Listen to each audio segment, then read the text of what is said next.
just a beginner gardener.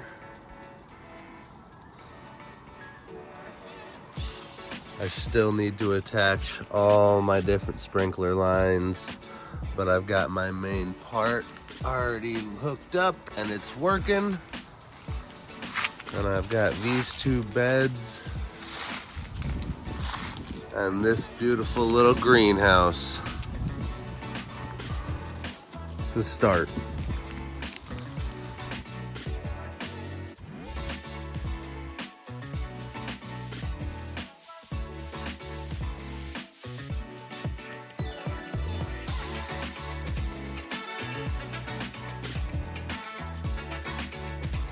We got the sprinkler heads in and they are working.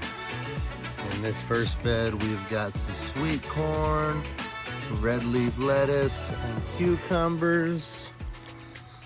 Over here, we've got some big tomatoes. Our carrots have sprouted. Still have to add one more thing there, and then cherry tomatoes right along the backside. And in the greenhouse, we've got some jalapenos, zinnia flowers, and some parsley.